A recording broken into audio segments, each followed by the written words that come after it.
investigación en Chile, Tasmania, Australia y Estados Unidos, colaborando con numerosos proyectos internacionales.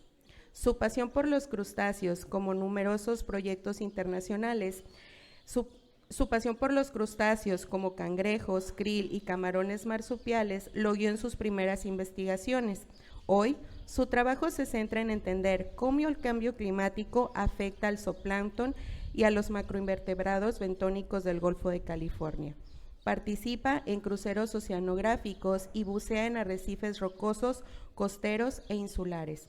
Actualmente estudia el zooplancton en las remotas islas Revillagigedo, el macrobentos del Golfo de California y El Salvador, y contribuye a esfuerzos de conservación en México mediante la propuesta de zonas de prosperidad para la biodiversidad. Además, colabora con la Universidad del Sur de Florida en la exploración de la biodiversidad de aguas profundas, en el centro del Golfo de California.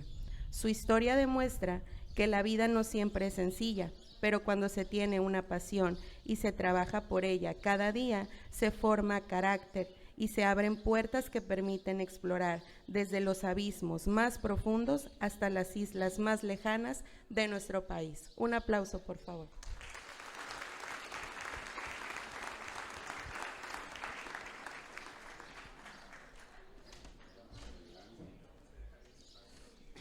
Perfecto. Perfecto.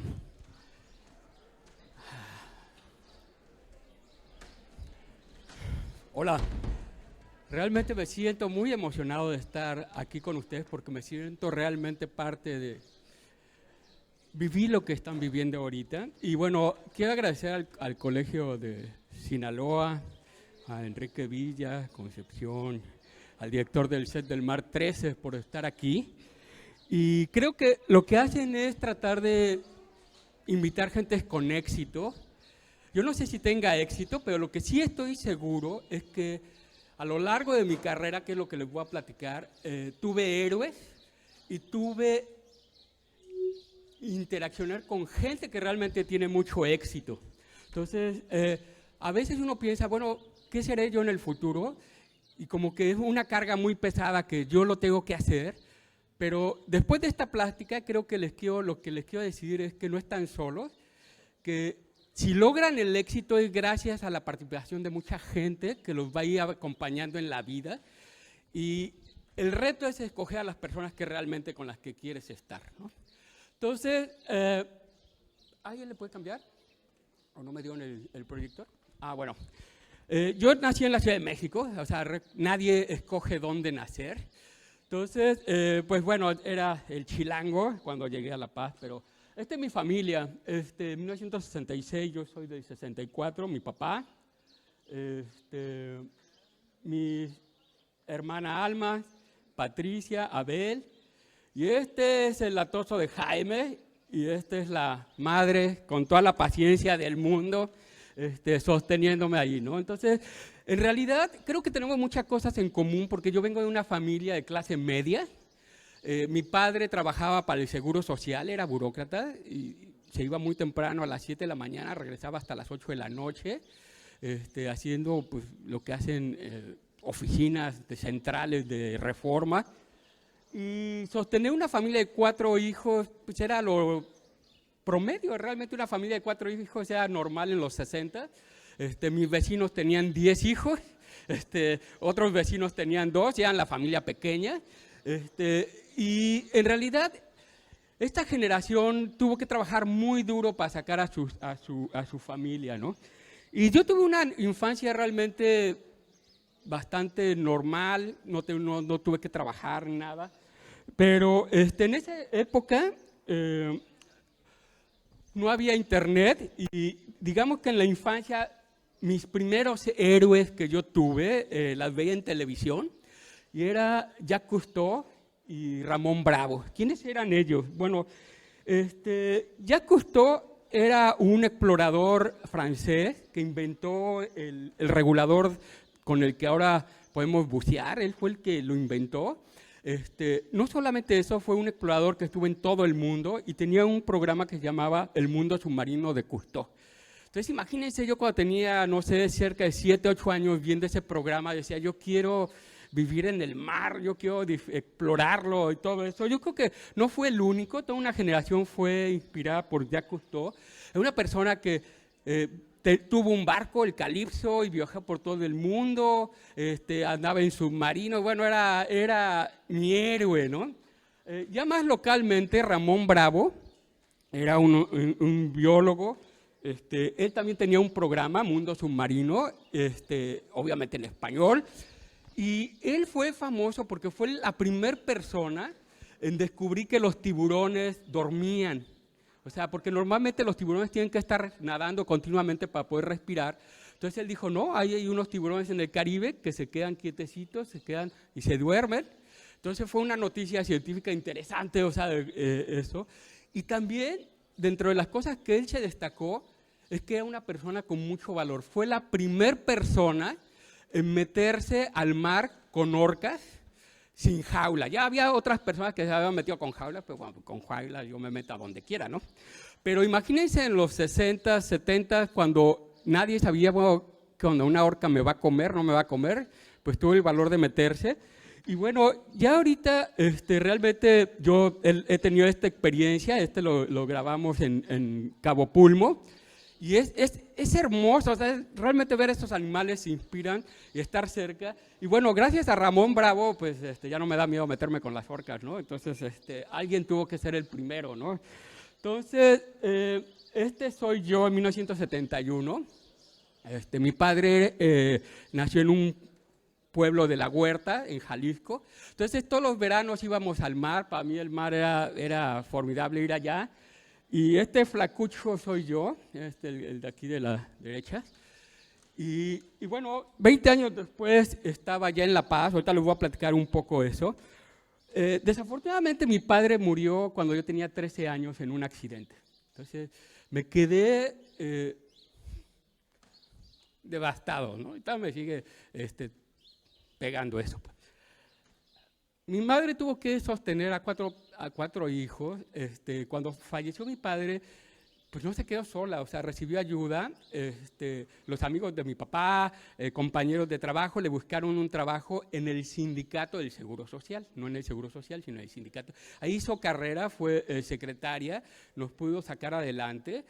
Y lo que les puedo decir es que cuando te falta un padre, te quedas realmente desprotegido en muchas formas. Y cuando estaba a la edad de ustedes, un poco más jóvenes que ustedes, realmente tuve amigos que tal vez no eran la mejor compañía, me metí en muchos problemas. Y un día, eso sí, me encontré un amigo, Jaime Laguna, era tocayo mío, me dice, vámonos a La Paz a estudiar al set del mar, acuacultura. Para mí era un sueño vivir en el mar, pero estoy hablando de 17 años y pensaba, si me voy, ¿cómo voy a vivir? ¿No?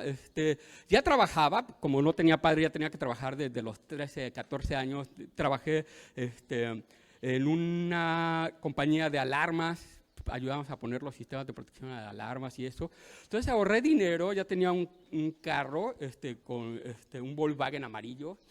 Y me acuerdo que dije, bueno, pues vámonos, ¿no? Hicimos maleta, hice una carta y una noche le dejé la carta a mi madre, empujé el carro por la cochera sin prenderlo para no despertar a mi madre y me fui.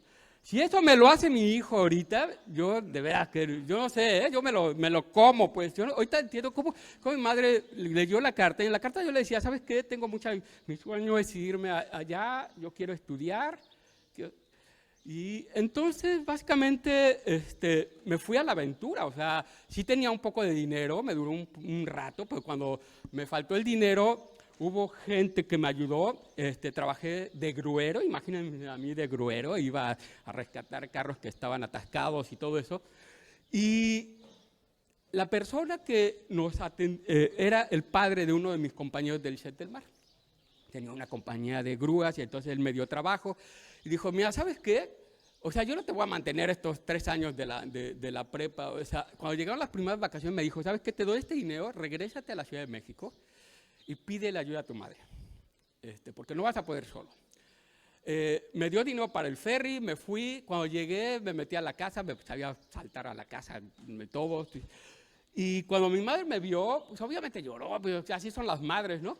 Entonces, ella pensó que había fallado, que ya me había dado por vencido. Y le dije, ¿sabes qué? Aquí te enseño mis calificaciones, llevaba 10. Bueno, lo que no les dije es que antes de ir al Set del Mar, estudié 2 años en la prepa, en bachilleres. Y como estaba en malas compañías, realmente no era muy buen estudiante, puro 6, puro 7, ¿no? Cuando llegué al Set del Mar, quise revalidar. Me dijo, oye, ¿cómo quieres revalidar con 6, 7? No, vuélvelas a tomar, ¿no? Pero cuando vives solo y ya te tienes que mantener tú, la verdad es que dices, no, ya tengo que estudiar, ya era mejor estudiante. Cuando le enseñé mis primeras boletas a mi madre, y tenía 8, 9, y ahí unos que otros 10, dijo, sale, te voy a ayudar. Y me conseguí una beca del Seguro Social, porque mi padre trabajaba ahí, que mientras estudiara hasta los 25 me daba una beca. Entonces, bueno, con la beca, con lo que trabajaba, nunca dejé de trabajar. Y lo que me podía ayudar mi familia, mi madre, mis hermanos, de repente me mandaban, pues sobrevivía y me convertí en esta persona. Bueno, entonces, realmente ir al Set del Mar era para mí un sueño. La primera vez que llegué me hospedé cerca de un hotel, iba caminando para hacer el examen de admisión, obviamente iba muy nervioso, pero veía, está al lado del mar, o sea, para un chilango eso era así como lo más. Preferiría estar en el Set del Mar pública que estar en la mejor universidad o escuela privada. Yo fui producto de puras escuelas públicas, nunca estuve en una escuela privada, ¿no? Entonces, el Set del Mar a mí me cambió la vida y uno de mis compañeros, José Luis Larrete, es otro de las personas que me ayudaron mucho. Me recibió, bueno, me regresé de esas vacaciones que les dije y yo iba a vivir en una casa de huéspedes, pero de repente me dice, no, vete a la casa. Según me iba a quedar 3, 4 días en lo que buscaba dónde quedarme, me quedé 10 años, me casé con su prima.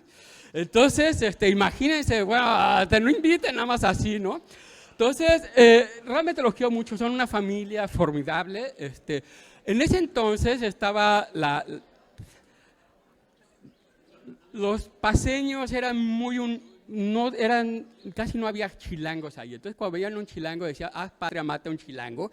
Entonces, en realidad ellos me recibieron con el corazón y son una familia formidable. A esa edad, a la que están ustedes, mientras estaban, hubo 2 profesores que cambiaron el rumbo de mi vida. Literalmente lo cambiaron. Una es la bióloga Olga Freda Cota Gándara. Ella me daba sanidad acuícola. Y bueno, como era de los más aplicadillos, era también el más latoso, siempre me encantaba sentarme atrás, ¿no? O sea, era donde estaba el relajo, donde podías estar todo acá. Y ella me decía, ¿sabes qué tú? Te quiero aquí. Y todas sus clases a mí me ponía enfrente donde no podía hacer nada, por supuesto, ¿no? Pero algo vio en mí y recuerdo que me regaló un libro que se llama Soles en Explosión de Isaac Asimov, es un escritor de ciencias y ficción. Y cuando lo leí, me abrió el mundo, o sea, cómo los soles explotan, cuál es el tamaño del sistema solar, de la galaxia, que estamos en un pequeño brazo de la galaxia, cuál es el tamaño del universo, que el universo tiene más de 13.5 billones de años, o sea, realmente a esa edad yo no tenía idea de la inmensidad que tenía el universo y eso. Y por otro lado, otro investigador, el profesor Bernardino Caballero, me llevó a un mundo completamente contrario, hacia lo más pequeño. Básicamente, él supo de un curso de ictioplancton, que es un estudio de que estudia los huevos y larvas de los peces, y dije, ¿sabes qué? Tú, Jaime, y tú van a irse a tomar un curso al Set del Mar y van a ir con la profesora Cruz del Carmen. Mira, ahorita les voy a... Ajá. Entonces, me fui al Set del Mar, que está a 500 metros del Set del Mar. Haz de cuenta como si aquí hubiera 500 metros otro instituto y ese es el IPENA. Bueno, ahí tomé el curso de, no sé, 40 horas de huevos y larvas de peces, estarlos viendo, identificando, Cruz del Carmen. Entonces, cuando regresé al Set del Mar, una compañera, Heréndira, ella ya era madre, está estudiando, a la edad de usted ya era madre, y trabajaba en el departamento de plancton y ecología marina, y me dijo, oye Jaime, tú que tomaste el curso, ¿por qué no vas y trabajas de técnico? Ahí están dando trabajo para separar huevos y larvas de muestras. Pagaban el mínimo, no crean que era muy, era el mínimo, pero yo decía, bueno, al menos estoy trabajando en algo que podría ganar más de gruero o de otra cosa, pero dije, por el momento creo que es mejor meterme en algo que está con lo que mi pasión, o sea, el mar, ¿no? Entonces trabajé de 1983 al 89 como técnico en el Sisimar, y durante ese tiempo yo estudié en la universidad, ahorita les voy a platicar, pero fíjense el cambio que me hizo que me hubieran escogido a dar un curso de 40 horas de ictioplancton, pues me llevó a poder participar más adelante en mi vida en cerca de 39 cruceros oceanográficos. Y el primero que tuve fue en un barco naval de Ignacio de la Llave, militar, en donde íbamos a mostrar plancton. Ahorita les voy a enseñar qué es el plancton. Y era el barco más incómodo del mundo, era de la Segunda Guerra Mundial, imagínense, ¿no? Todo el mundo se bañaba en 30 minutos, así que pues sin dar mucha pena nada bañarse. La comida pues es estilo militar, con agua de sandía medio rosa, algo así. Pero fueron formidables años de estar en el mar. Cuando llegué al Sisimar y me di cuenta del pequeño mundo que hay en el océano. Si ustedes van y se tragan agua, tal vez no lo sepan, pues están tragando millones de organismos en esa bocanada de agua, ¿no? Hay organismos muy pequeños que se llaman fitoplancton, son microalgas. Esas son responsables del 50% del aire que respiramos. No sé si, creo que es relevante, ¿no? Les quiero ver sin oxígeno cuánto pudieran vivir, ¿no? O sea, esa última bocanada apuesto que le iban a apreciar mucho. Entonces eso se lo debemos al fitoplancton, y ellos son la base de la trama trófica porque son las que capturan la energía solar, la convierten en células, y ese es el alimento de absolutamente todo lo que ven en el mar y todo lo que nosotros podemos extraer de él, ¿vale? Entonces de ahí viene el segundo nivel de la trama alimenticia, el zooplancton, a lo que yo me dedico más. Entonces para mí entrar en ese mundo microscópico es formidable porque ahí ve literalmente todos los grupos taxonómicos que hay en el océano, los puedes ver en el plancton, excepto tal vez mamíferos, aves y reptiles. Hay peces que pasan su vida en fase planctónica y todo. Bien, entonces yo estudié en la universidad, mientras estaba estudiando como técnico, siempre trabajé, y estuve en el 86 al 89, y ahí mi director de tesis fue Carlos Armando Sánchez Ortiz, que trabajaba en el set del mar. Yo cuando lo conocí, claro, todos éramos chavos, y fíjense, era mi director, pero era 3 años más grande que yo. O sea, no era, en esa época todos eran autodidactas, no había quien te enseñara, entonces literalmente tú tenías que hacerlo. Y por ahí va una foto de Carlos, antes le decíamos el flaco. Entonces, básicamente estudié biología marina mientras trabajaba, y ahí tuve mi primer amor de la vida científico, los crustáceos, ¿no? Entonces ahí es cuando me gradué. Estos son algunos de mis actuales héroes, mis propios compañeros. Por ejemplo, aquí ven a Marcial, es el de acá. Él actualmente es el director del Sisimar, estudió conmigo. Él es Gerardo Toledo, un biólogo que estudió en Scripps en San Diego y ahorita tiene una compañía de biotecnología en Boston, Massachusetts. Es realmente una persona muy exitosa, está trabajando con osteoporosis en mujeres, suplementos, etcétera. También me llevo mucho con José de la Cruz. Él más bien se fue por el ecoturismo. Ahorita tiene una compañía en Laguna Ojo de Liebre, pero se casó con un americano y vive en Michigan, entonces nada más los inviernos viaja acá. Todo. Y son personas exitosas que salieron junto conmigo en la licenciatura. Entonces, Carlos y yo Carlos Sánchez, mi director, y yo lo conocí como compañero, como amigo, seguimos teniendo mucha colaboración y amistad. Y básicamente nos encantan los crustáceos. Y una de las crustáceos que más nos gustan, o nos gustan en ese momento, era una cosa que se llama la langostilla. ¿Qué es la langostilla, no? Bueno, pues yo estudié, mi tesis fue sobre las fases larvarias, las bebés de las langostillas. Y las langostillas, vean, son organismos, ¿han visto así el océano? O sea, que llegues y todo rojo y rodeado de organismos. Bueno, esta es una agregación de langostillas. Son unos crustáceos más o menos como de este tamaño que viven en la columna de agua y constantemente se están nadando porque los está llevando la gravedad al fondo y todo el tiempo ahí están flotando, tienen patas planas para poder sobrevivir. Y bueno, a mí se me hacían fascinante. Todas mis clases de la universidad, si me pedían tareas, era sobre la langostilla. Yo a mis compañeros los tenía hasta la madre, la langostilla. Que si era en pesquería, la pesquería de langostilla. Que si era bioquímica, no, pues de los lípidos de langostilla. Todo, me ponía a leer todo de la langostilla.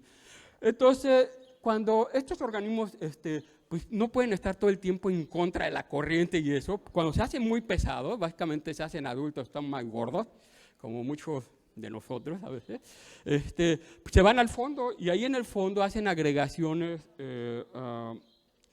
muy densas y hacen migraciones y todo eso. Bueno, eso es la primera especie que a mí me fascinó. Quería aprender todo de ella y en mi tesis traté de ver el ciclo de vida ahí enfrente de Bahía Magdalena, cómo se reproducen cerca de la costa. En fase pelágica, las larvas son llevadas por corrientes de surgencia hacia afuera y todo eso, ¿no? Y después se hacen adultos, se van bentónicos a los 2 años y se regresan a la costa y vuelven. Cuando se regresan hacen varamientos masivos, inmensos en Bahía Magdalena y cada vez que nosotros íbamos a cruceros y sacábamos redes, salen toneladas de eso. El problema es que nadie las utiliza, ¿no? Y hay razones porque en realidad tiene poca carne y se echan a perder muy rápido, necesitan refrigeración muy especial, muy costosa. Entonces, hasta ahorita nadie ha llegado a utilizarla. Ya después, cuando terminé mi licenciatura, me titulé, hice la maestría en manejo de recursos marinos y Sisimar. Mi director de tesis fue Sergio Hernández Trujillo, alguna vez fue director del Sisimar también. Y ahí lo hice de 1990 al 92. Y ahí conocí a mi segundo amor de los crustáceos, el krill. Los eufausios. ¿Qué son los eufausios? Bueno, en realidad son organismos que, bueno, antes que eso, ahorita les voy a platicar de eso. Algo que me cambió la vida de estudiar la maestría ahí, es que, bueno, yo ya estaba muy consciente en estudiar y tratar de ser lo mejor para mí, no estaba compitiendo con nadie. Y de repente un día me llegan, oye, Jaime, ¿sabes qué? Te ganaste la presea Lázaro Cárdenas, ¿no? ¿Qué? O sea, entonces, yo dije, bueno, la verdad no le di en su momento la relevancia, hasta que me dijo, ¿sabes qué? Tienes que ir a Los Pinos y allá te lo van a dar el presidente de la República, en ese entonces Carlos Salinas de Gortari. Si se fijan, aquí está Cedillo, que alguna vez también fue presidente, fue el sucesor, Óscar Jofre, director del IPN. Entonces, realmente no me caía el 20, y estás ahí en Los Pinos, y de repente el director, Carlos Salinas de Gortari dice, ¿sabe qué? A estos chicos hay que darle oportunidades. Y bueno, yo aquí me comprometo a que se les dé una beca para hacer el doctorado o que tengan trabajo. ¿No? Mi mamá, bueno, obviamente fue mi mamá a ese evento, nos quedamos, ¿estará hablando en serio? Sí, ¿no? O sea, bueno, total que cuando regresé yo, ojalá que tenga, ya llevaba trabajando con interinatos ahí, y de repente pues veía que no había, pues no había plaza, no había nada. Y uno de mis héroes por muchas razones, Francisco de la Chica, un profesor mucho más grande que yo, pero me decía, pues escríbele al director, al presidente. ¿Cómo le voy a escribir al presidente? Sí, escríbelo. Me ayudó a escribirla, mandé la carta y a las pocas semanas me habla el subdirector del Sisimar. Jaime, ¿qué hiciste? Pues yo, ¿qué hice? Ven acá. Oye, ¿cómo que le escribiste al presidente? Pues bueno, pues hice una promesa, pues a ver si me la cumple, ¿no? Total que, bueno, eventualmente me dieron la plaza, era como se hacía antes. Muchos investigadores del Sisimar también tuvieron ese tipo, como que había que los que ganaban el premio a Lázaro Cárdenas eran personas que consideraban valiosas y de alguna manera entraban al IPN. Fui contratado y eso me cambió, sigo trabajando ahí desde 1993. Entonces, ahí, cuando hice mi maestría me enamoré de este crustáceo, el krill. Son camaroncitos, bueno, no son camarones, son parecidos a camarones, muy chiquitos. Hay 86 especies de krill en el mundo, y cuando hacen estas agregaciones es cuando llegan las ballenas a alimentarse de ellos. Y bueno, aquí hay un video de dron de agregaciones de estos krill. ¿Y por qué son relevantes? Bueno, hay 86 especies de krill en el mundo, no son muchas. Los crustáceos decápodos, o sea, los camarones y cangrejos, hay cerca de 14,000 especies, entonces son casi nada. Pero lo que sí tienen es que les gusta vivir gregariamente. ¿Por qué les gusta vivir gregariamente? Porque es parte del mensaje que les quiero. Ustedes no están solos, viven en una sociedad y tienen que ser parte de ellos. ¿Qué ventajas tiene estar cerca de sus congéneres? Pues reproducción, alimentarse. Y bueno, cuando alguien los depreda, pues ojalá que se depreden al de al lado, no a mí, estar juntos. Aquí está una manta comiendo agregaciones de krill.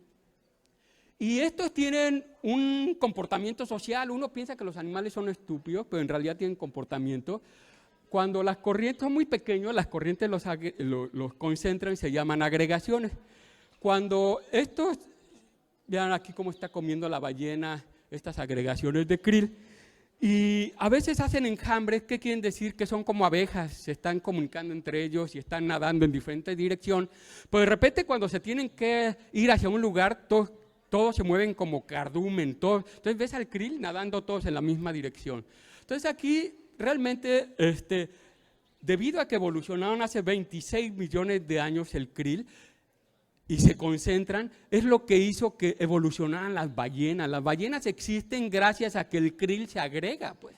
Entonces, realmente son animales que sostienen gran parte de la trama trófica. Son comidos por tiburones, mantas, muchos organismos comen eso. Cuando acabé la maestría, ahí les voy a contar un poquito la historia. Yo ya tenía plaza, digamos, pero CONACYT me decía, cada vez que nos evaluaba y con esto nos decía, usted ya tiene que tener doctorado. Fíjense que en esos entonces, antes de los 90, yo tardé 6 años en decidir dónde hacer el doctorado. ¿Y saben cuál fue mi peor impedimento? No saber inglés. Porque para poder ir a estudiar a otro lado necesitas saber inglés. Entonces ahí me ves estudiando todo. Bueno, ahorita hay muchas escuelas y en internet puedes ver inglés. En ese entonces no había inglés en nada, o sea, tenías que ir a una clase a tomar inglés.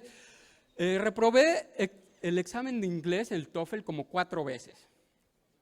Una de esas fue porque regresé de la luna de miel y seguramente no estudié mucho, ¿no? Pero lo que sí es que para tener éxito se tiene que fallar, o sea, no le tengan miedo a fallar, es parte del éxito. Además, el éxito no es un destino, es un camino, ¿no?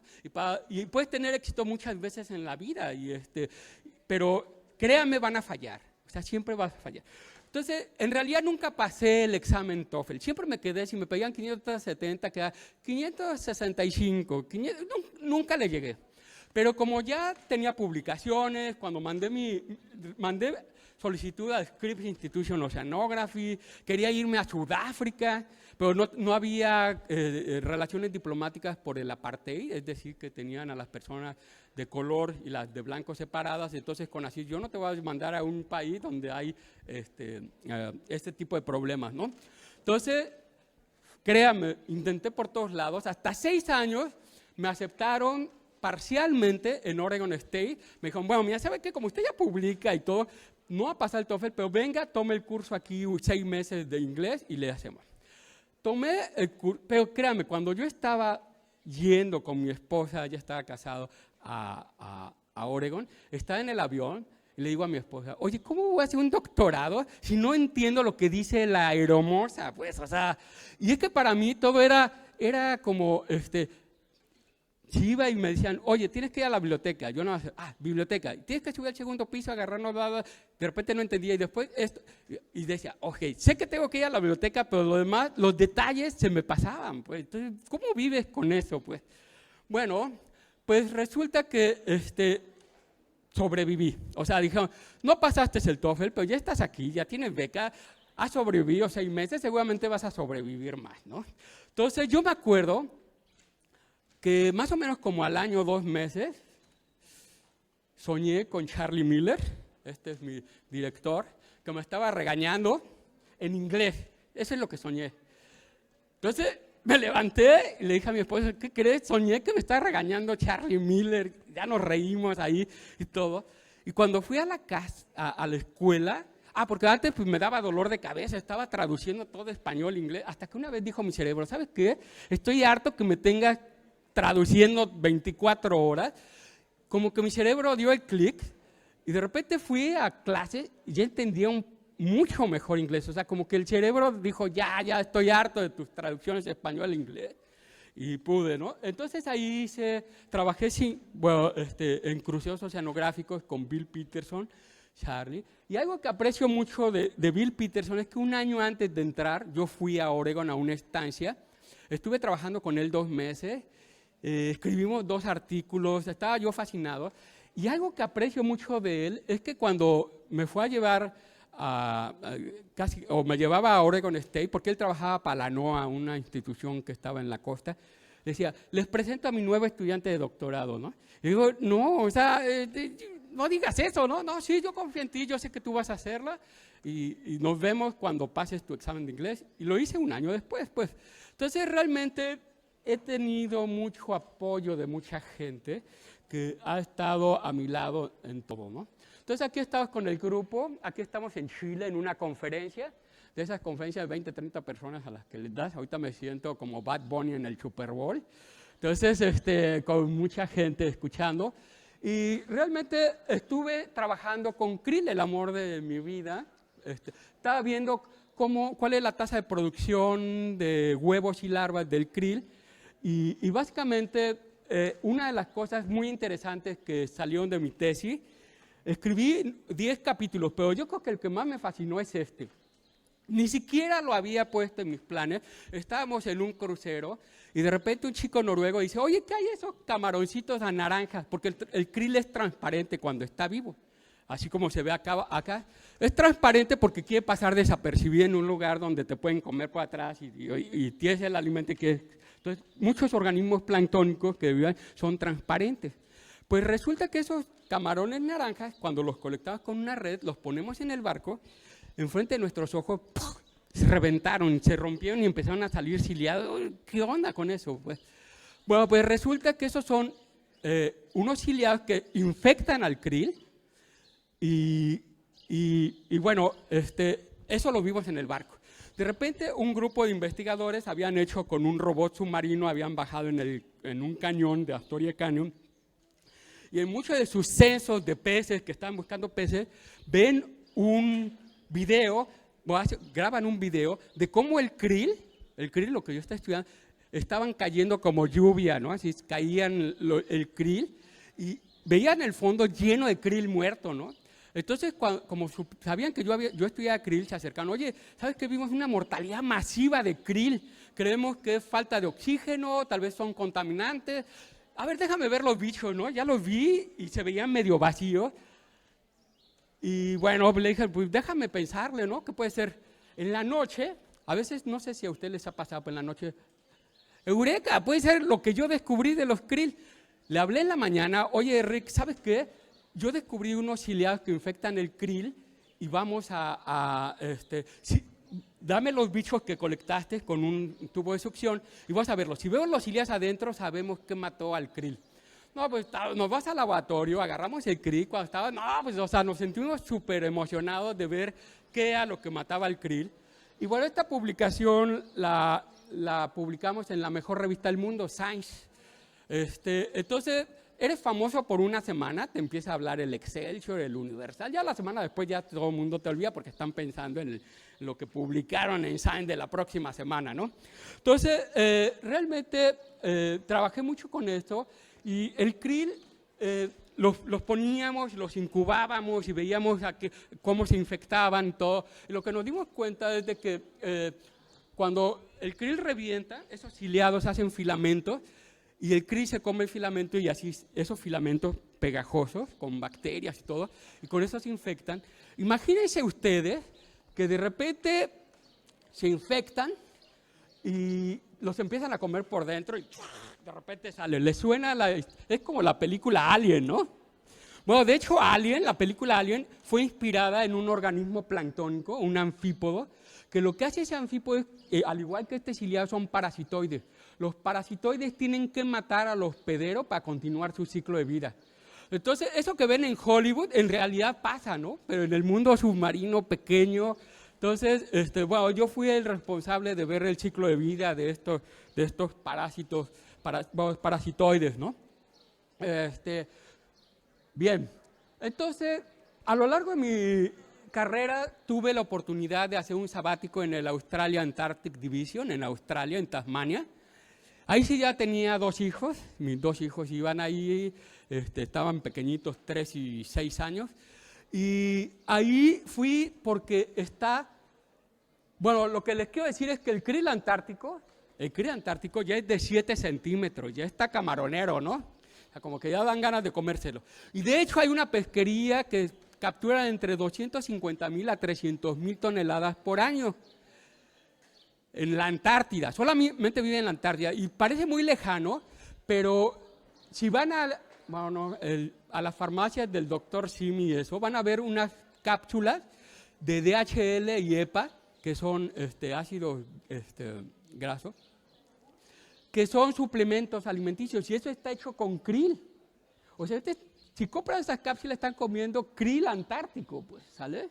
Entonces, bueno, yo fui a la Australia Antarctic Division en Tasmania, porque ahí tenían el laboratorio más moderno del mundo, donde pueden tener krill todo el año, todo el año.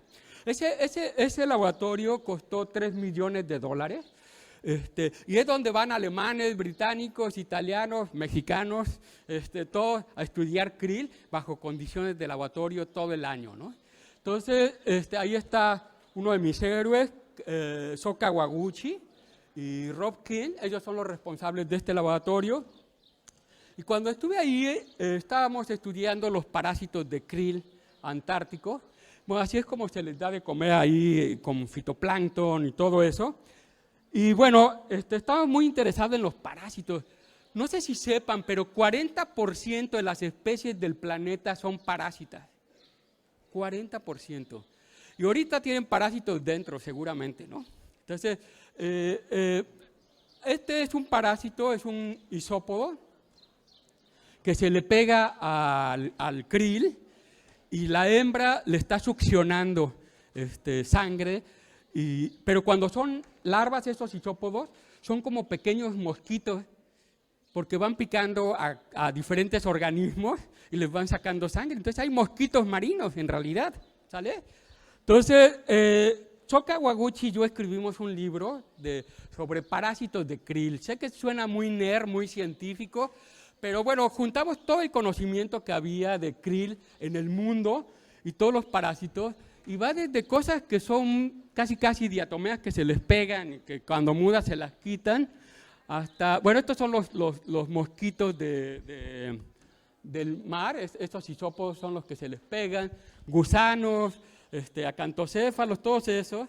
Y estos son los parasitoides, que es decir, organismos que se meten dentro del organismo, toman toda la biomasa de él y lo revientan, ¿no? Y puede ser tanto en huevos de krill como en adultos, que son los que yo descubrí en Oregon. Después cuando vine aquí encontré que también existía eso. Después fui a Australia y también. Entonces uno ve que descubre cosas que son globales, ¿no?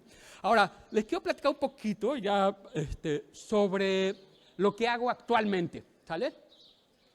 Yo trabajo principalmente ahorita en el noroeste de México. También acabo de tener un proyecto de 4 millones en El Salvador, con colaboradores de la UAP. Les voy a platicar un poco. Entonces, básicamente, uno de los proyectos que más me gustan es Cabo Pulmo. Cabo Pulmo está en la parte suroeste de la península de Baja California. Era un centro pesquero, donde hay pesca artesanal, y al igual que todo el Golfo de California, ha sido pescado desde los 60, 70, de manera un poco más fuerte, y se ha degradado. Entonces, en 1995, los pescadores, la familia Castro básicamente era ellos, dijeron, no, algo tenemos que hacer porque ya no pescamos tiburón, ya no pescamos grandes meros, ya no pescamos muchas cosas, Y básicamente dijo, con investigadores de la Universidad de Baja California Sur, parte del gobierno y todo, dijo, vamos a proteger esta parte, Cabo Pulmo. Se decidió en proteger. El problema es que ya no podía pescar en 71 kilómetros cuadrados, y para pescar tenían que salir de ahí, y pasaban los años y se habían arrepentido. ¿Qué hicimos? Ya no podemos pescar. Pero pasaban como 6, 7, 8 años, cuando empezaron a ver que los peces regresaban, que había más cardúmenes y todo. Y Octavio Aburto, que él estudió en la universidad donde estudié, en la UAP, después se fue a Scripps, reportó un artículo cómo Cabo Pulmo se recuperó. En 10 años el lugar se recuperó y ahorita es uno de los mejores ejemplos mundiales de conservación mundiales, en donde si protegemos puede regresar la fauna y mantener como está. Entonces, ¿cómo sabemos si un ecosistema está saludable? Bueno, básicamente si hay depredadores topes, si hay grandes peces de gran tamaño, el ecosistema está saludable. Entonces, nosotros empezamos a trabajar con Octavio Aburto a mostrar plancton en Cabo Pulmo semanalmente, durante 4 años. Lo que queríamos saber era quién desova en Cabo Pulmo, ¿sale? ¿Qué peces están desovando? Entonces, colectamos cerca de miles y miles de huevos, agarramos uno por uno, los secuenciamos genéticamente, secuenciamos cerca de 5,000 huevos en esos 4 años. De esos tuvimos secuencias de DNA como de 3,000 y con esas supimos cuántas especies están realmente desovando en Cabo Pulmo, cuántas especies realmente están ahí. Nosotros encontramos que 235 especies desovan en Cabo Pulmo, pues, ¿sale? Con Carlos Sánchez, mi amigo de toda la vida, él hace censos de buceos y todo eso, combinamos lo que él observa con adultos y lo que yo observo como huevos y larvas, y llegamos que en Cabo Pulmo existen 426 especies, o sea, casi más de la mitad de las especies del Golfo de California viven en Cabo Pulmo. Entonces es una zona relevante donde tú si vas puedes estar buceando en medio de estos cardúmenes de jureles, ¿sale? Y todo, pueden ir. Bien, entonces mi amigo Carlos Sánchez, él ha hecho censos en todo el Golfo de California, buceando, buscando los arrecifes rocosos, que es donde, si ustedes comen pescado, seguramente es de arrecifes rocosos, muy probablemente, y bueno, es de los ecosistemas más impactados. Entonces, mi amigo Carlos Sánchez, trabaja, y bueno, ha estado cada año, desde el año 2000 hasta ahorita, ya lleva desde el 98, muestreando en todos esos lugares en la Baja. Aquí es Cabo Pulmo, Islas Marías y Revillagigedo. Y él hicieron un índice de salud en donde dice, bueno, ¿qué lugares están saludables? Pues resulta que los únicos saludables es Cabo Pulmo, Islas Marías, Revillagigedo, y todo lo demás está degradado. Si se pueden ver, un ecosistema degradado es donde están, solamente ves estrellas de mar, erizos, y ves peces muy pequeños. Ese sistema está degradado. Un sistema saludable donde ya hay depredadores tope. Y bueno, cuando buceas en Cabo Pulmo, ahorita este es un video que tomé en el Vencedor. Es un lugar donde hay 5 o 10 tiburones ya todo el tiempo ahí, son tiburones toro. Y bueno, en realidad ahorita, pues, ¿se acuerdan? Ramón Bravo, que era una persona, en realidad hay que cambiar la perspectiva de los tiburones. Yo nací en los 70, cuando estaba la película en 1977, Tiburón. Era una histeria social, todo el mundo le temía a los tiburones, cuando en realidad son animales que son parte de esto, pero no hacen daño, ¿no? En realidad son animales muy, muy pues nobles, realmente no hay tantos. Es más fácil morir por perros, burros, que por tiburones. ¿Saben cuántas personas mueren al año por tiburones? No más de 10. ¿Saben cuál es el animal que mata más personas? Nadie, a ver. El mosquito. Bueno, no el mosquito, los parásitos de los mosquitos, la malaria, todo eso es lo que más personas, cerca de, no sé, 750,000 personas. Entonces, en realidad los tiburones. Ahora, Esto es cómo eran en el pasado nuestros ecosistemas, nuestros mares, y cómo están ahorita. Entonces, ¿qué es lo que ustedes en el futuro tienen que hacer, o lo que estamos tratando de hacer? Protegernos, porque ahorita hay una política mundial que se llama la Iniciativa 3030 por la UNESCO, que trata de proteger para el 2030 el 30% de los océanos. Ese es un gran reto de la humanidad. Y entonces, ¿qué pasa si protegemos el 30%? Seguramente va a pasar esto. Vamos a ver lugares donde estén los grandes depredadores. Si protegemos bien, pero no totalmente, seguramente vamos a tener. Pero si tenemos protección leve como esta, seguramente vamos a estar mal. Y si no seguimos haciendo de no proteger, de verdad vamos a perder mucha de la biodiversidad, ¿no? Con un estudiante mío, Eduardo Solórzano y Fabio Favoreto, escribimos un artículo sobre cómo podemos detectar lugares parecidos a Cabo Pulmo. Es decir, lugares donde hay poca gente que se puedan poner de acuerdo, donde hay infraestructura para buceo y todo eso. Bueno, vimos bases de datos y descubrimos 300 sitios en México que pueden ser potenciales Cabo Pulmo, ¿no? Aquí, bueno, en Cabo Pulmo hay unas agregaciones de otro de krill. Este es el krill marsupial, es otro grupo, hay cerca de 1200 especies. Es un animal distinto, parece a los que les he enseñado, pero estos forman en los arrecifes rocosos agregaciones inmensas que son comidos por peces y todos, vean aquí son nubes y nubes de estos organismos que están sobre coral negro. Esto es en las grandes islas, buceas ahí, son lugares muy bonitos, grandes islas. Y bueno, estos organismos desempeñan una función relevante dentro del ecosistema porque se los comen peces, medusas, anémonas, muchos organismos están comiendo estas agregaciones, estos enjambres de krill. Y, por ejemplo, también las mantas comen, ¿no? Entonces, realmente estudiar plancton me ha dado oportunidad de ir a los lugares más lejanos de México. Hemos estado haciendo muestreos en las Islas Revillagigedo. Las Islas Revillagigedo están más o menos como a 300, 400 kilómetros de Cabo San Lucas. Entonces, ir ahí es un viaje largo de 12, toda la noche vas viajando, llegas, buceas ahí, y son 4 islas. La que más me gusta es esta roca partida. Imagínense en medio del océano una roca de 120 metros de largo por 40 de ancho, y de repente es una pared de 80 metros de profundidad. Tú estás buceando y te sientes en el espacio porque volteas para todos lados y estás buceando en lo que es un ecosistema saludable. O sea, vean la belleza que es bucear ahí, peces por todos lados, hay tiburones. Ese es el guía, el Dive Master. Entonces, ¿no les gustaría ser Dive Master? Yo creo que muchos de aquí les gustaría ser Dive Master, ¿no? Entonces ahí ves la pared, todos los peces, ahí hay muchos tiburones. Y bueno, a nosotros nos interesa saber quiénes desovan ahí los huevos y las larvas de peces, pues es que estamos tomando muestras de plancton. Y en realidad son ecosistemas pristinos que casi nadie puede ir allá. Entonces, vean la pared, esa pared inmensa en donde está 80 metros de profundidad. Bien, ese es el equipo de trabajo, va mucha gente de muchas instituciones.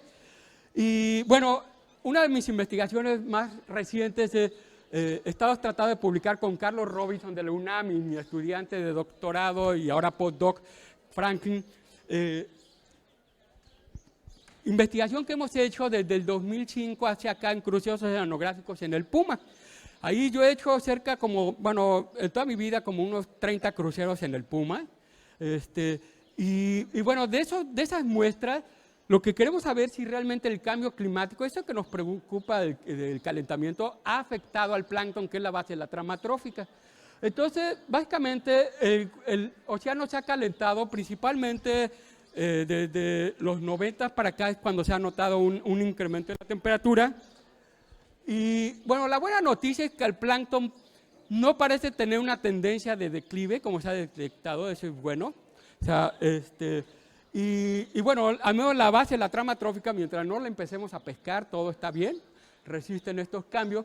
Y hubo un estudio en donde dijeron, bueno, ¿qué tan mal está el Golfo de California? Entonces, hicieron entrevistas a un montón de científicos que tienen series de tiempo de todo, y lo que hay son, pues, muchos organismos que no se sabe cuál es porque no hay estudio.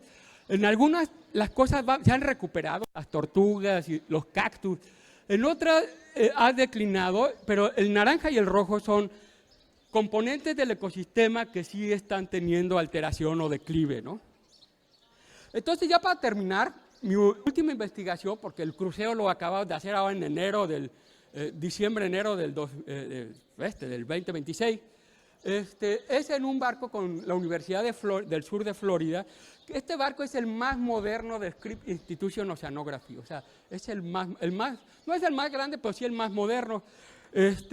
Ahí estoy trabajando con Brad Chivel y Amy Matt, dos de mis grandes héroes, son fisiólogos muy relevantes. Entonces, aquí estamos parece como la NASA, pero es un barco. Ahí tenemos todos los instrumentos para mandar redes y todo eso. Tienen un brazo robótico que es el que agarra el brazo del CTD y lo maneja. Cuando lo hacemos en el Puma hay que agarrarlo nosotros y ahí guiarlo y todo, ¿no? Con casco y todo. Ahí lo mete y ahí está, ¿no? Y bueno, lo que nos ha dado es la oportunidad de irnos a las partes más profundas del Golfo de California. Ahorita estamos usando una técnica que se llama DNA ambiental, que básicamente es como magia científica, porque tú agarras agua, la filtras, haces esta técnica de DNA y de repente tomas millones de secuencias de bacterias hasta ballenas y sabes qué es lo que hay ahí, ¿no? Entonces, eso se llama DNA ambiental. Entonces, estamos tomando muestras con esas botellas Niskin y le dije, necesito las muestras más profundas que pueda conseguir. ¿Qué tan profunda? Pues lo más profunda. ¿Te parece bien 10 metros arriba del nivel del mar? En el Puma lo mandamos 100 metros porque no tenemos ecosondas tan potentes para llegar y no queremos perder el equipo. Ellos tienen tal cosa que 10 metros arriba se está viendo desde la pantalla el fondo marino, todo sin problema. Entonces tenemos muestras de 2.900 metros, a 10 metros arriba del fondo del mar. Entonces, ahí estamos mandando redes como esta, redes MOCNES, que se abren y cierran y toman muestras a diferentes profundidades, 9 muestras en un solo lance. Usamos estas redes que se llaman Tokers, son como de 25 metros de largo, que colectan, bueno, lo que hacemos es, la mandamos a 2.000, 3.000 metros, colecta con un copo muy grande y cuando salen, los organismos salen vivos. Entonces los agarramos, los ponemos en incubadores y vemos sus tasas respiratorias y todo eso. Imagínense agarrar animales que viven a 2.000, 3.000 metros y poderlos estudiar vivos. Después mandamos este aparato, que es una red que la baja y cuando va subiendo va colectando plancton y cada plancton pasa por una pequeña cámara y esa cámara le toma fotografías y esa fotografía tiene temperatura, profundidad y todo. Entonces nos da muchísima información de dónde están los organismos, ¿no? Y bueno, las botellas. Entonces, estamos estudiando la fauna marina profunda del Golfo de California. Y bueno, en realidad he venido desde Ciudad de México, que está a 2.000 metros de altura, hasta 2.000 metros abajo del fondo del mar, a lo largo de mi vida, ¿no? Literalmente. Entonces, realmente ha sido un logro muy personal y mis estudiantes realmente disfruto trabajar con ellos porque yo siempre los he visto como iguales. Aquí bueno, salió varado este pez remo, es un agua de aguas profundas. Ahí está todo el mundo muy emocionado, contento.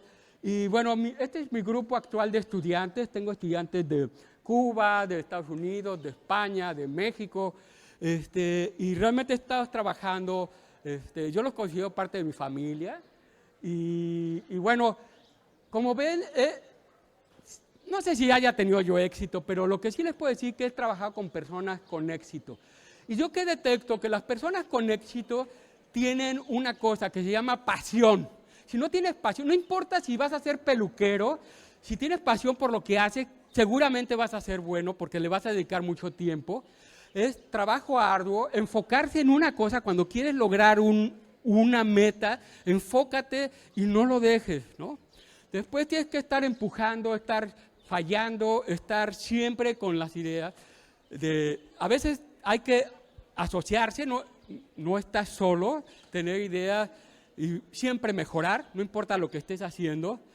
Y al final darle un sentido a lo que haces. Tienes que servir para que te sientas feliz, ¿sale?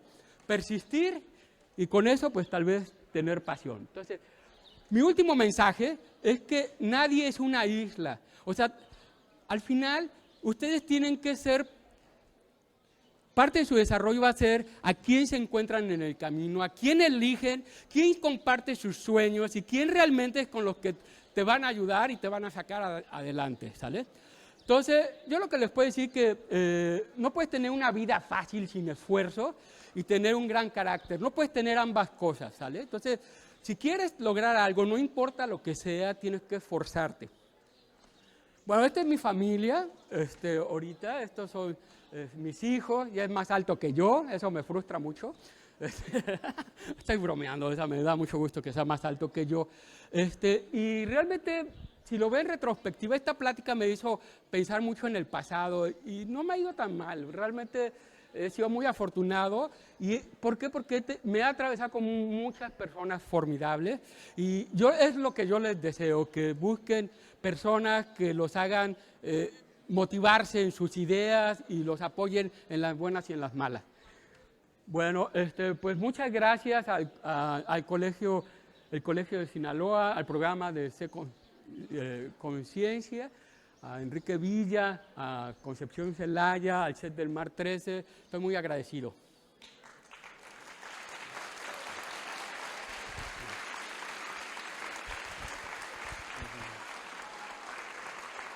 ¿Qué es eso? No hay. No sé si tengan preguntas, ¿se pueden preguntar? Perfecto. Bueno. No está abierto el micro. No está abierto, pero bueno.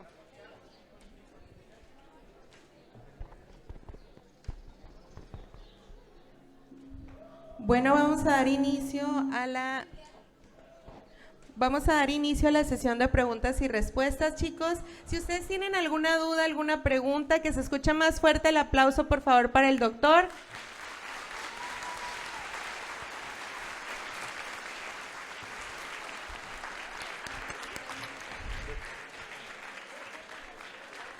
Levanten la mano quien tenga alguna duda, alguna pregunta.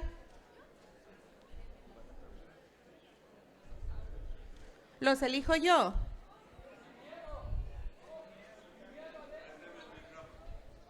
Allá.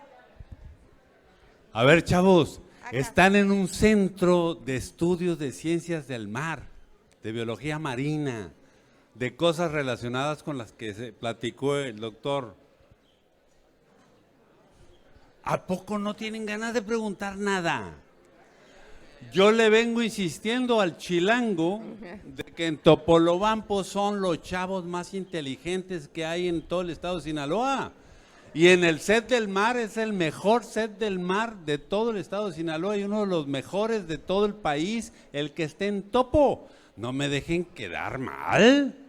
Pregúntenle hasta cómo se llama su hija, por si quieren ustedes contactarla, los chavos, siquiera eso. Órale. Yo le quiero preguntar cómo fue que se interesó el interés al mar, pues. Sí, bueno, cuando vivía en la Ciudad de México, realmente ir al mar era un lujo. Y cuando me fui y decidí irme, realmente yo quería ser biólogo marino. Pero quiero decirles que realmente de una manera muy romántica, ¿no? O sea, veía programas como Flipper, que era un niño que tenía un delfín. Entonces yo fantaseaba con poder nadar con delfines, con nadar con tiburones. Y realmente yo tenía un vecino en la cuadra que está estudiando biología marina. Y cuando le dije, oye, ¿sabes qué? Yo quiero ser biólogo marino. Y me dice, pues mira, lo primero que tienes que saber es mucha matemática. Y bueno, a veces uno piensa que biología, nada más voy a estar abrazando delfines y eso, ¿no? Pero te das cuenta que realmente es una manera de vivir.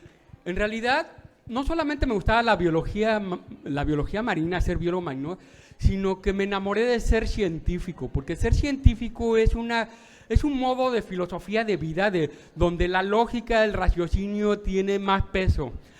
Como dice Neil deGrasse Tyson, es un divulgador de la ciencia muy famoso de Nueva York. Fíjate que es lo que dice, que los científicos, hay 3 tipos de verdades, ¿sale? La verdad política, que es la que, bueno, como dice, di lo que te conviene. La verdad personal, que cada persona puede tener su manera de pensar y es muy respetable, pero la que los científicos nos gusta pensar es la verdad objetiva. ¿Qué es una verdad objetiva? Una verdad objetiva es aquella que no importa qué diga otra persona o que diga que eso no es cierto porque la evidencia dice que eso es cierto. Entonces, enamórese de la ciencia porque es una manera de entender la belleza del universo. Te pone en contexto y en un contexto muy humilde de que somos una pequeña parte de todo este planeta.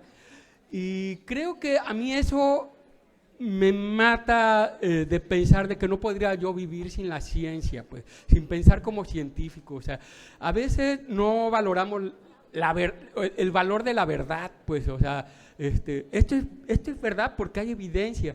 Y en redes sociales siempre nos meten muchas ideas y muchas cosas que a veces no son ciertas. Y creo que ustedes tienen una oportunidad grandiosa de educarse, de ser personas críticas.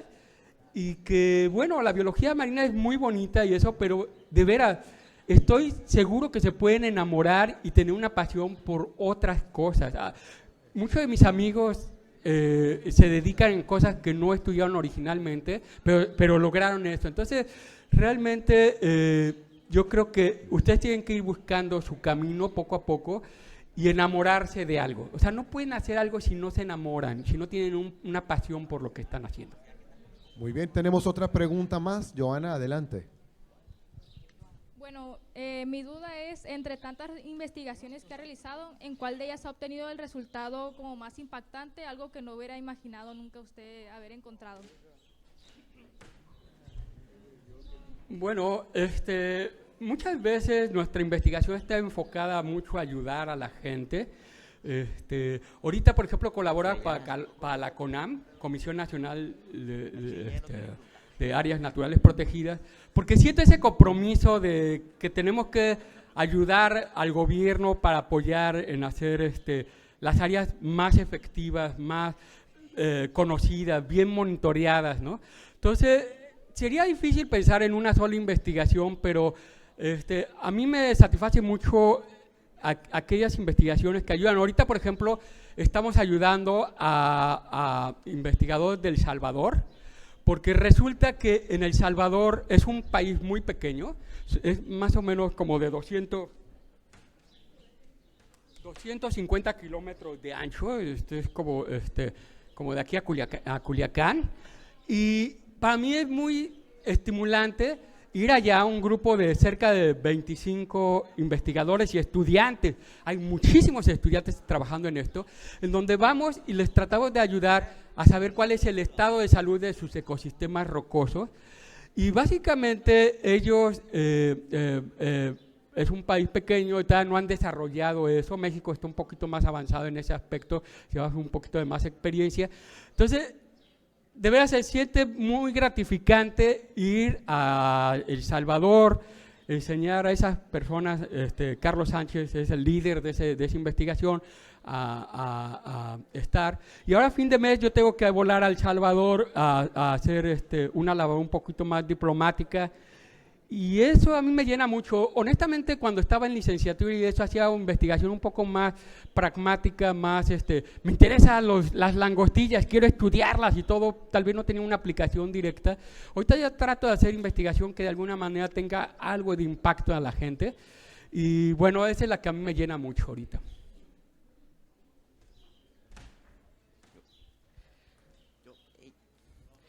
Alan. Al año, ¿cuál es como el ser vivo del mar que cause más muertes por los humanos o en general? ¿Qué es lo que causa más muerte? Bueno, como dije, los patógenos y los parásitos, bueno, los parásitos son 40% de la diversidad del planeta.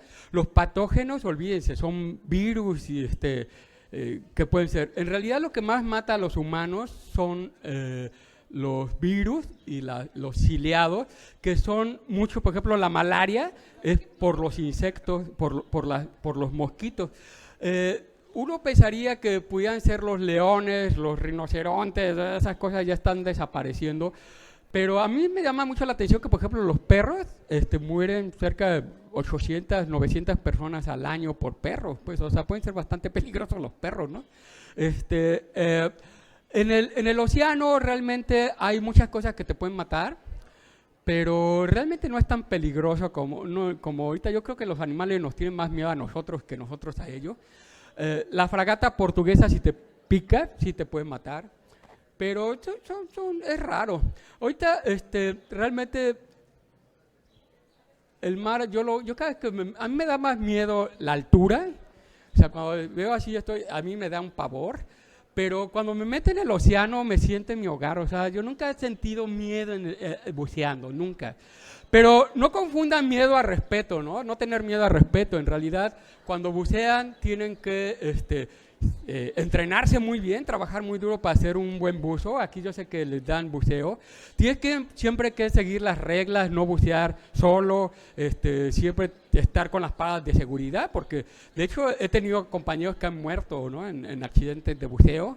Entonces, el mar realmente, los organismos son muy nobles en muchos sentidos, pues son parte de nuestro alimento, pero y hay que protegerlos, hay que cuidarlos, porque realmente ninguno realmente es tan peligroso, ¿no?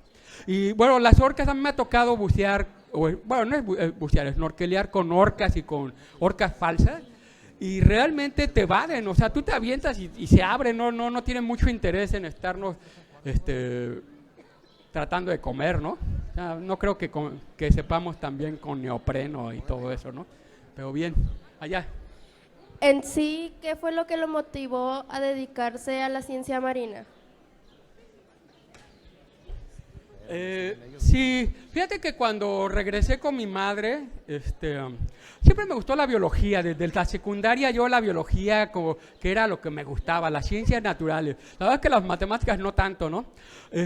Pero realmente cuando regresé con mi madre, que les decía del Chet del Mar, ella me trató de retener diciéndome, oye, ¿qué te parece si estudias veterinaria en la Universidad de Michoacán? Porque mi mamá tenía un rancho de aguacates en Chitácuaro, Michoacán. Entonces, todos los fines de semana, cuando vivía yo allá, nos llevaba a ponerle vitaminas a los aguacates y todo eso. Y ella me dijo, mira, si te quedas aquí, puedes vivir en el rancho y ya de ahí te vas a Morelia, allá estudias veterinaria. Me quiso que me quedaba más cerca de ella, ¿no? Pero realmente yo quería biología marina. Yo le dije, no, madre, ¿sabes que mi sueño es biología marina? Sé que para ti ser biólogo veterinario y biología marina para ti es lo mismo, para mí no lo es. Creo que sí tenía muy claro que quería ser biólogo marino. A veces las personas no tienen claro qué quieren ser. Mi esposa, por ejemplo, nunca tuvo claro qué quería hacer. Estudiando contabilidad. Realmente no estaba apasionada. Creo que yo estoy más apasionada por la biología que ella por la contabilidad. Pero conozco contadores apasionados por eso. Entonces, lo relevante no es que estudies, sino que realmente lo hagas con muchas ganas, pues, y que realmente te apasione. Fíjense que para ser experto en algo tienes que dedicarle 10,000 horas. Por ejemplo, para ser piloto de avión comercial necesitas demostrar que has volado 10,000 horas en avión. Y los videos, bueno, tal vez no conocen los videos, pero fue una banda muy famosa en los 60. Llegaron a un bar de Alemania, les dieron un trabajo y tocaban toda la noche. Y después de cierto tiempo ya eran tan buenos que empezaron a tener más creatividad. O sea, ¿y cómo hacían eso? Porque tenían pasión por lo que hacen. No puedes dedicarle 10,000 horas a algo si no tienes pasión, pues.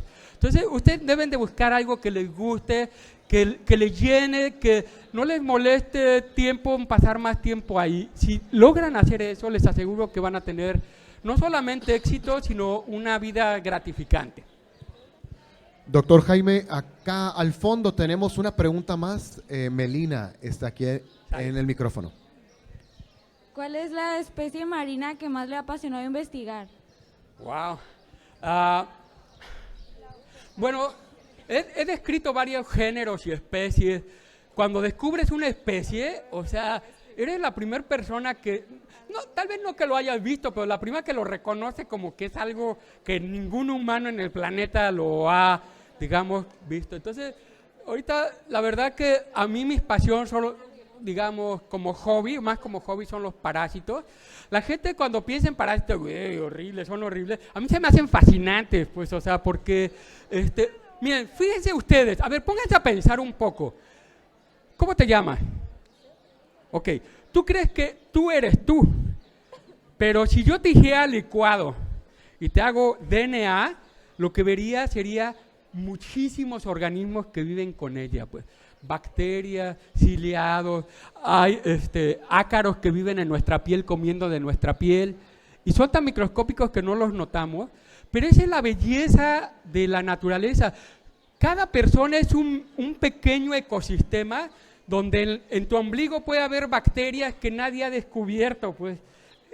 Realmente, sí, o sea, somos organismos que tenemos organismos adentro. Ahora, no entren en pánico, pero de veras, si no tienen la simbiosis de otros organismos, ustedes no pueden vivir, porque adentro de tu estómago hay millones de bacterias que cuando tú comes el yogur, cuando comes tu taco, eso, te ayuda a degradarlo. Si no tuvieras esas bacterias, no podrías comer. O sea, comerías, pero no podrías absorberlo. Entonces, hay que tener esa visión de que uno es una comunidad de organismos que está viviendo y ayudándote a vivir y a disfrutar lo que haces cada día. Y bueno, y esa es la cosa que la ciencia te da un conocimiento que tal vez la gente común no lo tiene, pero esa es la pasión. O sea, realmente, ¿qué organismo en particular? Pues yo diría, no hay uno que me encante particularmente, sino tengo una pasión muy grande y un respeto muy grande por todo. Entonces, ahorita yo trabajo desde bacterias hasta ballenas azules con Diana Allende, mucha gente. Entonces, realmente hay muchas especies que me gustan y yo creo que esa es la parte bonita de ser biólogo marino, de poder trabajar con muchas. He descrito especies de abanicos de mar, parásitos, peces, he descrito especies de parásitos de krill.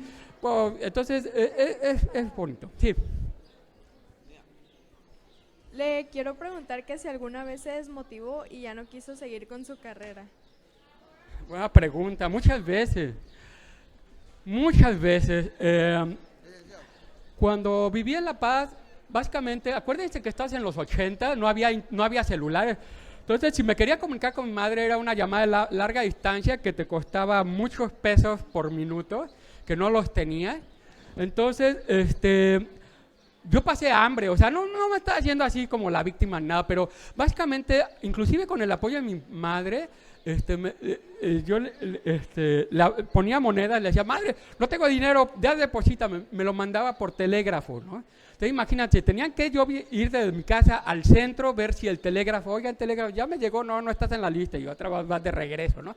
Ahorita mi hijo me pide dinero, o sea, que se le acaba, y pues ya la aplicación, y en el segundo ya está el dinero ahí, ¿no?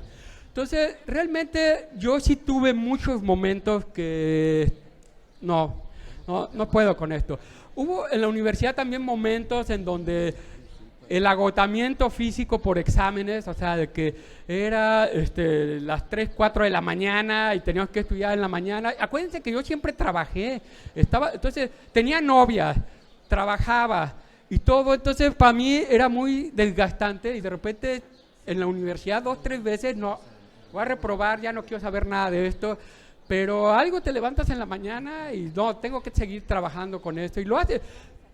Como les dije, para tener éxito hay que fallar, no hay otra. Entonces, lo importante es no desmoralizarse cuando fallas. Si repruebas un examen, vuélvelo a hacer, o sea, échale más esfuerzo. Y muchas veces por partes económicas, por partes de cansancio físico, mental, estaba yo tronado pero afortunadamente siempre hay alguien que te ayuda, te dice, no seas tonto, síguele, ¿no? Síguele y consigue lo que quieras. Sí, claro, amigos. Sí. Doctor, hay una última pregunta para terminar. Muy interesante su plática, la verdad, muy interesante. Carlos quiere preguntarle algo, una pregunta padrísima. Escuchen. Si ha tenido una experiencia peligrosa bajo el océano. Wow. Riesgo de muerte, así. Sí, bueno, uno no se asusta tanto porque bueno, yo me entrené para buceo a la antigua. Tal vez en nuestra época cuando buceábamos con Juan David Silva, ahorita sigue trabajando en el set del Mar 4, nos metían en una alberca y lo que hacíamos era peleas, ¿no? Estás así, te cerraban la llave, te quitaban la máscara, te quitaban las aletas y todo, y te cerraban acá. Entonces, con ese entrenamiento, que ahorita ya no lo hacen porque lo consideran un poco bárbaro, a mí me ha tocado abajo del fondo, por ejemplo, en las Islas María, bajé y el regulador no funcionó, pero la verdad es que no funciona, agarro el octopus porque tal vez el que está mal es esto, no funciona, pues ya fui a uno, le agarré el octopus y sin problemas salimos, ¿no? O sea, realmente no es entrar en pánico, pero hay gente que puede entrar en pánico y esa puede ser la experiencia, pero crean o no, realmente está en peligro, inclusive en un barco. Yo recuerdo cuando estábamos en el Puma, un día eran más o menos las 12 y se quedó sin potencia el barco. Imagínense un barco de 50 metros de largo en medio del Golfo de California, sin potencia, y de repente tenía un estudiante canadiense, Nelly Tremblay, y me dice, tengo miedo. Esto pasa todo el tiempo, ¿no? Entonces, en realidad uno no mide el peligro, pero nos pusimos en la parte de atrás, en la popa del barco, y de repente empezamos a oír porque se movía el barco, Entonces, ¿qué pasa? Entonces, bajo al piso de abajo y de repente veo todo el piso de abajo lleno de aceite, porque tenían unos tanques de 200 litros de aceite para el motor. Total que con ese bamboleo se reventó y se rompieron lleno de aceite abajo. Pues ahí voy llamando al capitán, tenemos aceite de acá, pues ya bajamos. Y ahí baja toda la tripulación y tratando de atrapar barriles de 200 litros que iban de un lado a otro lleno de aceite. Yo ahí tenía todas mis botellas para hacer experimentos, todo se echó a perder, todo, computadora, todo. Y yo pensé que cuando nunca se recuperó el motor y nos regresamos, se suspendió el crucero, nos regresamos con motor de emergencia, pero unos años después me dijo el capitán, ¿sabes qué? Ustedes no tenían idea. Pues la deriva nos estaba llevando a una isla, íbamos a chocar contra la isla. Pues.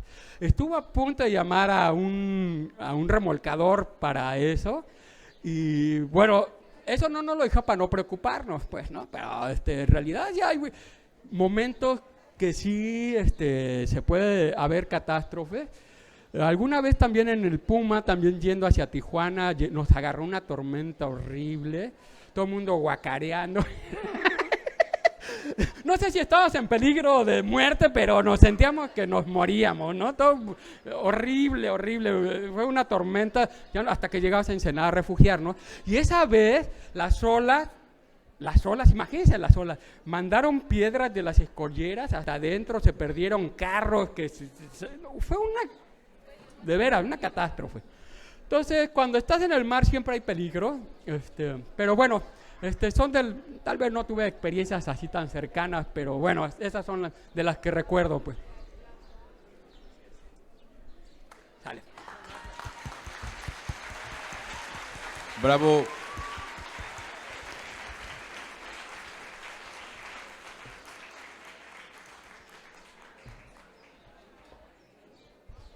Muy bien, muchísimas gracias. Vamos a pasar a la entrega del reconocimiento al doctor Jaime Gómez Gutiérrez, a cargo del doctor José Enrique Villa Rivera. Un aplauso, por favor.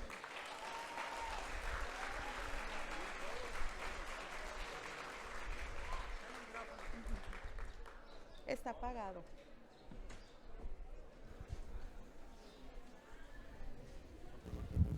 Estimado doctor Gómez Gutiérrez, muchas gracias por tu plática.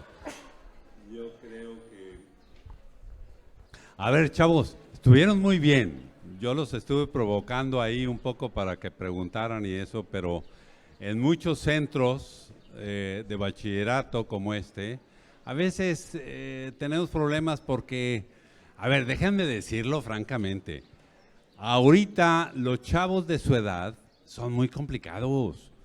O sea, no pueden guardar el celular 40 minutos porque sienten que se mueren. No ponen atención más de 15 minutos porque es por la edad y por los estímulos. Hoy estuvieron ustedes fabulosos, muy bien, muy preguntones, qué bueno. Y además tuvieron el contacto de un chilango científico que se vino casi en contra de su mamá, de allá del Distrito Federal a La Paz, y ahí hizo una familia científica y una familia carnal, con su esposa, con sus hijos, y es un científico, y es una gente que necesitamos tener muchos más como Jaime en este país. Yo por eso espero que ustedes, algunos de ustedes vayan a estudiar biología marina, están en un centro de educación media de biología marina, y que se vuelvan ingenieros y se vuelvan científicos, porque este país, Topolobampo, Los Mochis, Sinaloa, nuestro país requiere más gente bien formada, como seguramente van a ser ustedes algunos ejemplos. Así que muchas gracias por haber estado acompañando a esta plática del doctor Jaime Gómez. Y el Colegio de Sinaloa pues le otorga el presente reconocimiento al doctor Jaime Gómez Gutiérrez, profesor investigador del CICIMAR, del Centro de Investigaciones Marinas del Instituto Politécnico Nacional, que ustedes vieron está en La Paz. Espero que algunos de ustedes vayan después a estudiar allá, como lo hizo Jaime. Por su excelente participación con la exposición de la conferencia de Chilangolandia al fondo del mar, y vaya que lo demostró, que de Chilangolandia se fue al fondo del mar, en el programa con sede de ciencia realizado en la cancha deportiva del CEDMAR número 13, el día miércoles 11 de febrero de 2026. Y lo firma nuestro presidente colegiado, el maestro Elmer Mendoza Valenzuela. Muchas gracias, Jaime. Enhorabuena. Felicidades.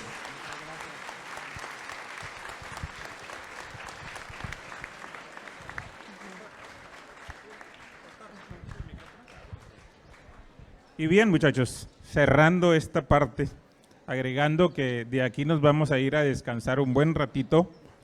Sí. Otorgamos de parte del Centro de Estudios Tecnológicos del Mar número 13, ingeniero Marco Bernal Yaraguán, otorgamos este reconocimiento al doctor Jaime Gómez Gutiérrez por su generosidad al impartir la conferencia de Chilangolandia al fondo del mar, que se llevó a cabo hoy mismo, ¿verdad? Y que tiene un impacto muy, muy favorable y grande para cada una de las almas que ustedes tienen ahí. Y creemos que alguien más, aparte de él, va a estudiar lo que es la biología marina y nosotros nos vamos a hacer cargo de guiarlos. Doctor, muchísimas gracias de parte de nuestra subdirectora, la maestra en ciencias María del Rosario Valdés y su servidor Carlos López.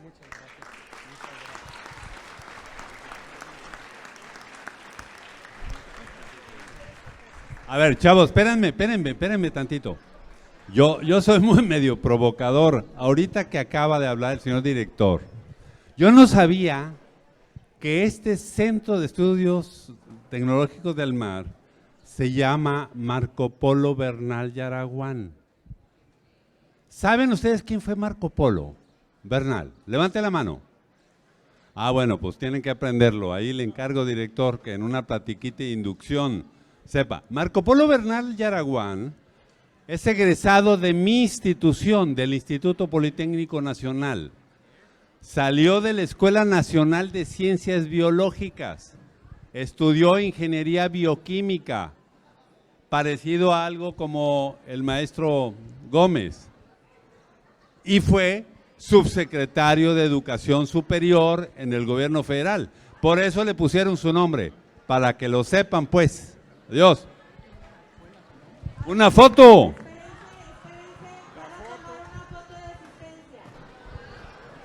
Es lo último ya, es lo último ya. Tranquilos, tranquilos. A ver, no se me vayan los de allá. Vénganse para acá para que salgan en la foto. Todos sentados, por favor.